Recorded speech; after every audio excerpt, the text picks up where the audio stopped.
नमस्कार। कोशिका विज्ञान से संबंधित टॉपिक है यह। तो देखिए, पहला प्रश्न है, अफ़ीम प्राप्त किया जाता है।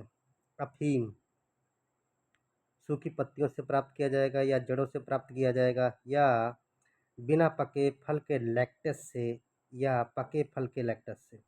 लैक्टस जानते होंगे, गोंद की तरह से, दूध की तरह से निकलता है जो पदार्थ।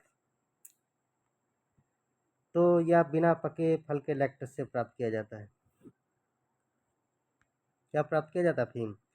सिनकोना का कौन सा भाग औषधि देता है? सिनकोना का कौन सा भाग औषधि देता है? भ्रूणपोष, फलभित्ति, फलभित्ति या छाल या पत्तियां। जो सिनकोना है इसका कौन सा भाग औषधि देता है? सिनकोना क्या मलेरिया के काम आती है? तो ये छाल से प्राप्त की जाती है। सिनकोना के छाल से प्राप्त की जाती है। मलेरिया की औषधि है ये। तीसरा प्रश्न देखें, मिर्च की तीक्ष्णता का कारण है। मिर्च तीखी क्यों होती है? इस तीखेपन का कारण क्या है? लाइकोपिन की उपस्थिति, कैप्सिन की उपस्थिति, कैप्सेसिन की उपस्थिति या कैरोटीन की उपस्थिति या एंथोसाइनिन की उपस्थिति। तो तीसरा है, कैप्सेसिन की उपस्थिति रहती है, इसके कारण तीखी हो जाती है मिर्च। अगला देखें, पपीते में पीले रंग का कारण है। पपीते में पीले रंग का कारण है पैपेन, लाइकोपिन या कैरिकाजैंथिन या कैरोटीन। जो पपीते में पीला रंग होता है यह किसकी उपस्थिति के कारण होता है? चौथा प्रश्न, कैरिकाजैंथिन होता है। क्या होता है? कैरिकाजैंथिन। नेक्स्ट है सॉरी,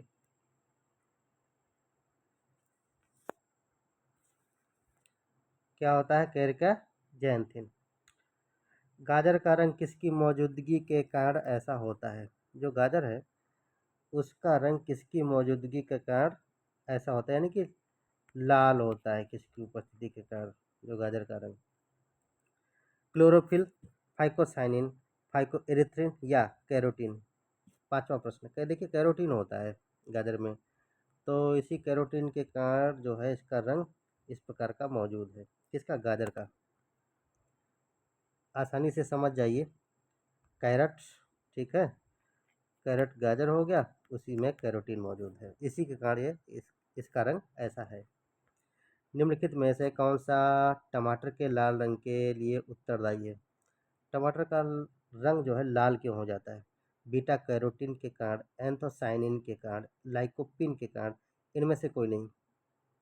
छठा प्रश्न है, देखिए लाइकोपिन होता है टमाटर में, इसके कारण टमाटर का रंग जो है लाल हो जाता है, इसी के कारण होता है। पौधों को संक्रमित करने वाले अधिकांश विषाणुओं में क्या होता है? जो विषाणु होते हैं वो संक्रमण ही फैलाते हैं ज़्यादातर। यहाँ बात हो रही पौधों के संक्रमण की। पौधों को संक्रमित करने वाले अधिकांश विषाणुओं में क्या होता है?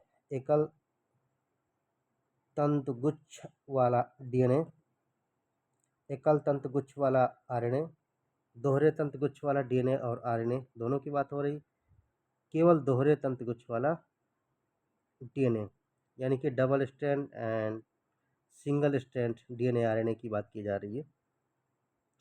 सातवां प्रश्न है, तो इसमें जो है डबल स्ट्रैंड डीएनए मौजूद होता है, ठीक है। अगला देखेंगे, वाणिज्यिक मूल्य वाला कारक किससे प्राप्त होता है? वाणिज्यिक मूल्य वाला कारक किससे प्राप्त होता है? देवदार, साइकस, फाइकस या क्वेकर्स। वाणिज्यिक यानी कि कमर्शियल स्तर पे जो कारक प्राप्त हो वह कौन सा है?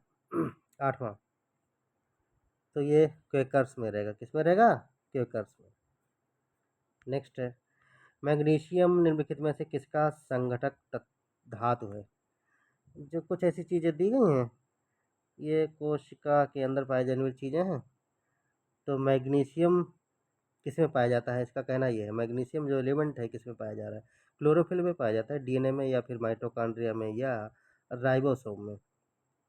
तो भैया क्लोरोफिल में ही मैग्नीशियम पाया जाता है। ठीक है, क्लोरोफिल, इसमें कौन मौजूद है? Mg, magnesium. श्लेष्मा झिल्ली श्लेष्मा झिल्ली की सृजन को कहा जाता है? जो श्लेष्मा झिल्ली है, श्लेष्मा मेम्ब्रेन है, ठीक है, इसका सृजन, इसकी उत्पत्ति को कहा जाता है? Bronchitis, hepatitis, arthritis, gastritis. 10वां प्रश्न है, ब्रोंकाइटिस, ब्रोंकाइटिस ही है ये श्लेष्मा झिल्ली का सृजन, ब्रोंकाइटिस। क्रिस्टी सहायक है? क्रिस्टी किसमें सहायक है? श्वसन में, प्रकाश संश्लेषण में, प्रकाश शोषण में, इनमें से कोई नहीं।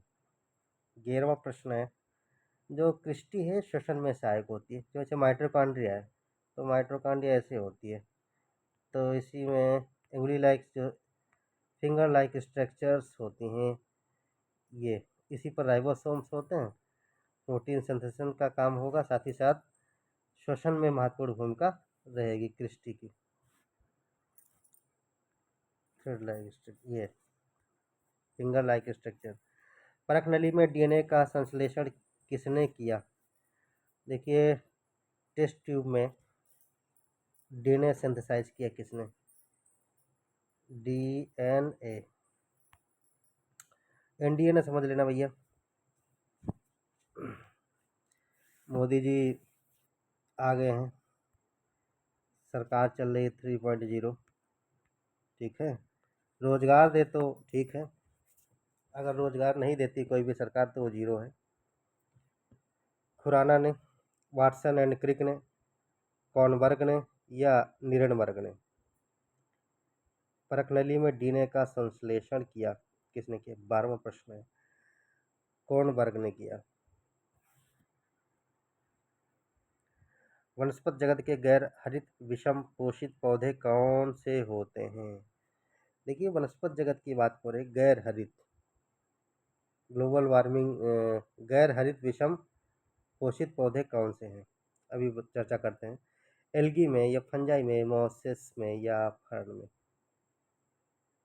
13वां प्रश्न है, फंजाई में। गैर हरित विषम पोषित पौधे हैं ये। आगे देखेंगे, विषाणुओं में होता है केवल डीएनए, केवल आरएनए, केवल डीएनए, दो बार लिखिए, या तो आरएनए या डीएनए।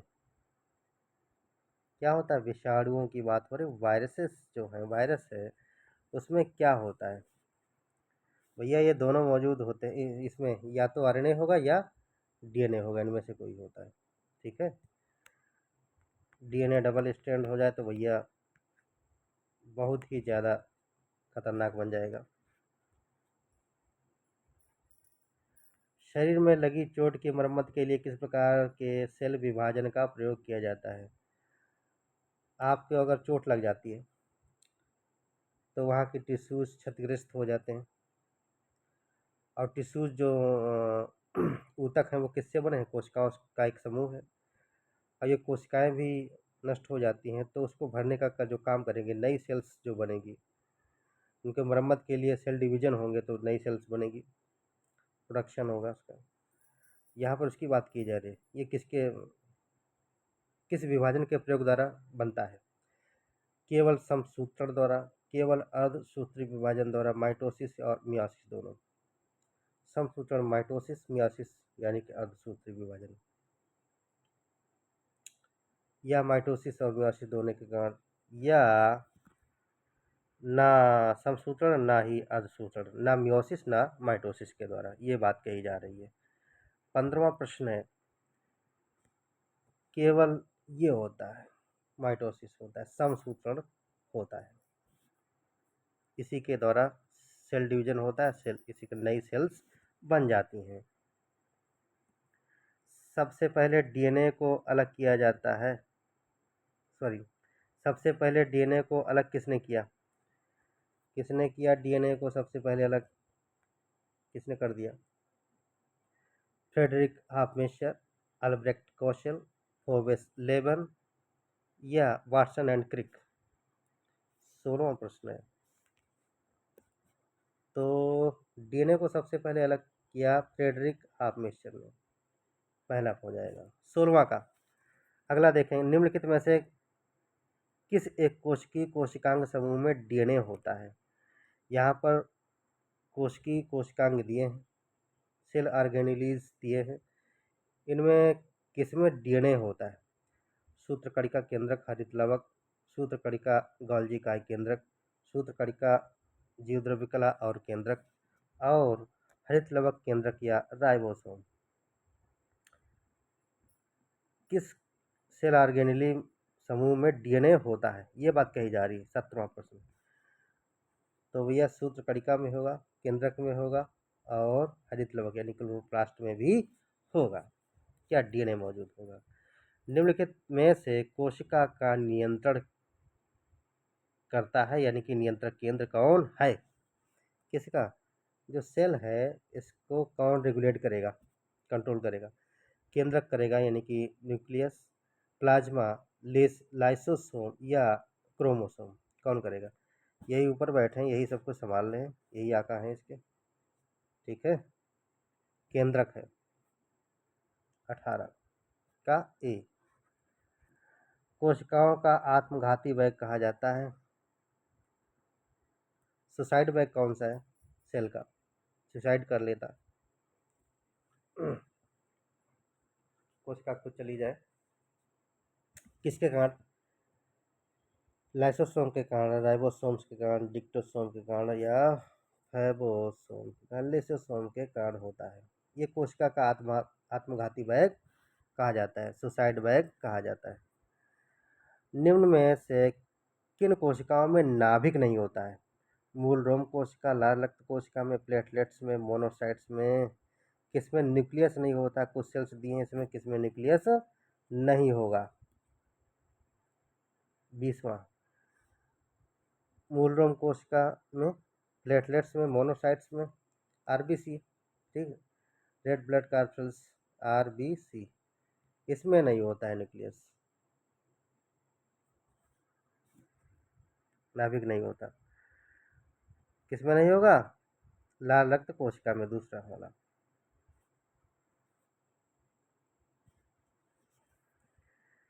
कोशिका का जीवित अंश जीव द्रव्य कहलाता है, जो किससे बना होता है? जो कोशिका का जो जीवित अंश है, इसी का जो जीव द्रव्य है, प्रोटोप्लाज्म है,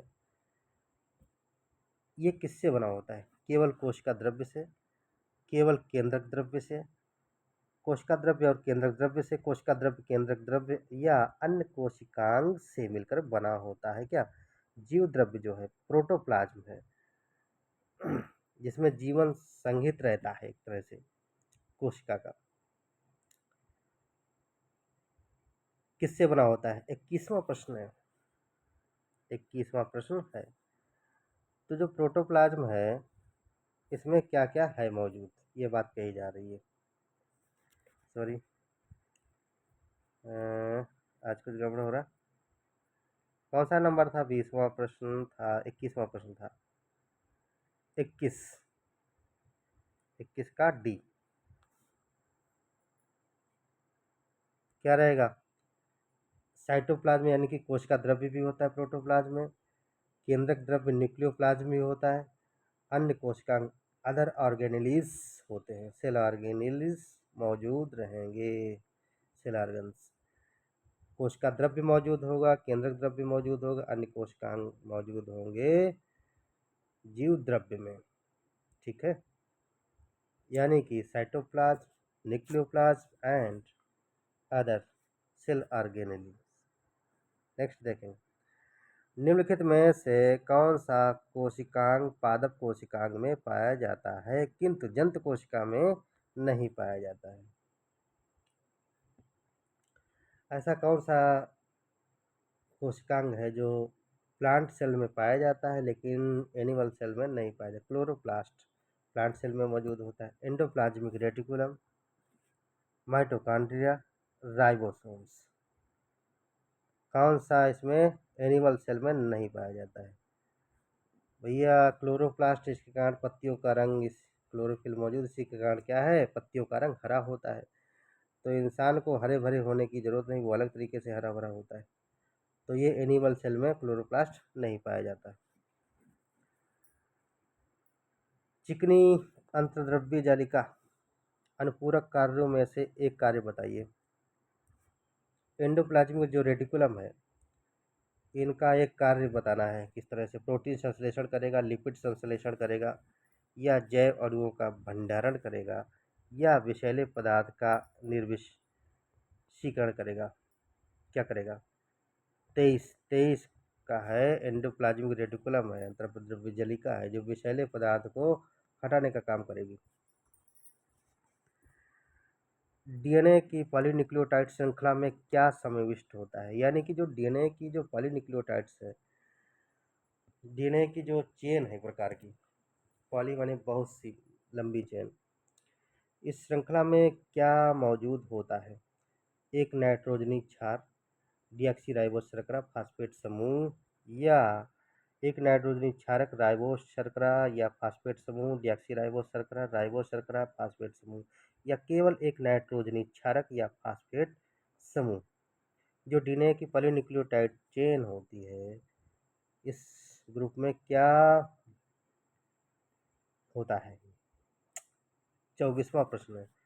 देखिए, एक नाइट्रोजनी क्षारक भी होता है डीएनए की पॉलीन्यूक्लियोटाइड चेन में, डीएनए, और डीऑक्सीराइबोस शर्करा भी होती है, और फास्फेट समूह मौजूद रहेंगे, नाइट्रोजनी बेस रहेंगे, राइबोस डीऑक्सीराइबोस सुगर्स रहेंगी, और क्या रहेगा, फास्फेटी ग्रुप्स होंगे।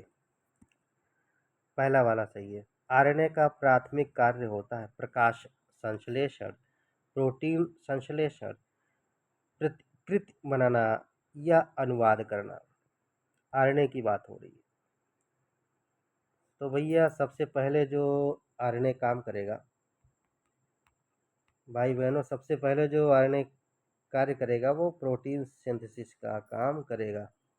इसमें भी भूमिका होती है प्रतिकृति बनाना भी, इसमें भी भूमिका इसकी रहती है आरएनए की। सबसे पहला काम है, मुख्य है प्रोटीन सिंथेसाइज करना। तो ये 25 प्रश्न थे, बहुत महत्वपूर्ण थे। और आते हैं, सभी लोग एक बार रिवाइज कर लीजिए ज़रूर, कोई भी एग्ज़ाम देने जाते हैं। जो लोग नए हैं देख रहे हैं चैनल को, ज़रूर सब्सक्राइब करें। धन्यवाद।